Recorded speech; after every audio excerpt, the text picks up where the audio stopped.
You're watching WJLA 24/7 News. Good Morning Washington. On your side. President Trump slamming the impeachment inquiry and attacking Democrats during a campaign stop in Minnesota. They know they can't win the 2020 election, so they're pursuing the insane impeachment witch hunt. I've been going through it now for more time than I've been in office. Now this comes as former Vice President Joe Biden joins the calls for the president's impeachment.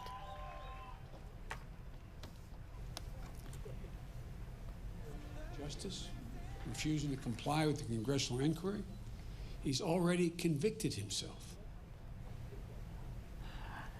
Joe Biden there, and we bring in political insider Armstrong Williams to discuss this and lots more. Good to see you. Good morning. Joe Biden has been a little bit more cautious in jumping into calling for the impeachment inquiry than some of his Democratic rivals. Why now? Why this week? Well, Elizabeth Warren has headwind.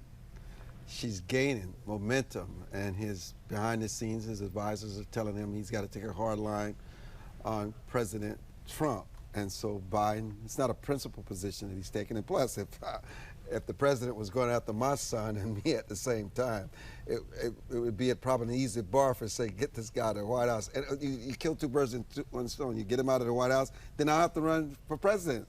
It won't be a bigger bar defeating this guy in the general election. Mm-hmm. So you think it's kind of a Biden and then Elizabeth Warren. You didn't mention Bernie Sanders now with his heart issue. Bernie Sanders has a stigma now. He had a heart attack. I know people don't like to talk about it. It's not politically correct. He had a heart attack. People feels that he may not be able to take the tough campaign trail. And, people see him as someone that's, oh, my goodness, wait a minute. He may not make it through. And he looks old. Well, he says he's going to be at the debate next week, and he says he's going to take his doctor's advice and eat a little bit more healthy kinds of meals. So we'll see how he But listen, recovers. the bottom line, he's rushing everything. Yeah. He's rushing, and I mean, time is not on his side. No, it's not. All right, I want to move to Rudy Giuliani's associates. Two of them, they were leaving the country, and they were arrested at Dulles Airport, one-way tickets, and they were charged with campaign finance violations. How serious is this? Part of it had to do with digging up dirt on the president. And does any of this touch the president? Well, let's explain to our viewers what the campaign finance charges are. These guys gave money and raised money for GOP candidates, okay? And Pete Sessions, who's from Texas, was chairman at the time of the House Rules Committee, was asked allegedly by these two gentlemen to move to play hardball with the prosecutor in Ukraine to get him removed from office is what this was about. So the contributions is the financial, and then the issue with the hard-nosed politics. And so this has really no ties to the Ukraine investigation, but it goes to show that even in the midst of all the time that Rudy Giuliani may spend with the president, he's also a businessman. He's trying to make money. And in the process of him being paid, these two guys, they also were digging up dirt, helping Giuliani dig up dirt on Hunter Biden in the Ukraine. So this is a legitimate stop. I mean, understand, they're both Russians, okay? And this has to do with their investigations in Kyiv. And so I know people think this is, and yes, and what happens if I gave a lot of money to a campaign, if you gave a lot of money, somebody's going to get you in to get a photo out with the president.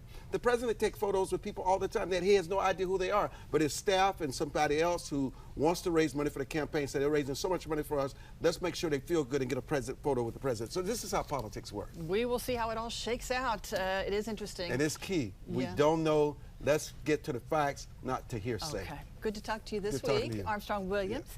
And you can catch the Armstrong Williams Show. It airs every Saturday morning at 10:30 right here on WJLA 24/7 News.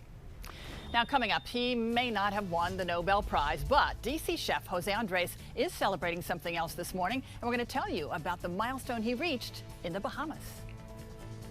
And here's your number of the day, $143,270. That is the average salary paid to U.S. governors last year. This is according to Ballotpedia. The highest paid governors, they were from California, New York, Pennsylvania, Tennessee, and Massachusetts. The lowest paid from Maine, Colorado, Arizona, Oregon, and Kansas.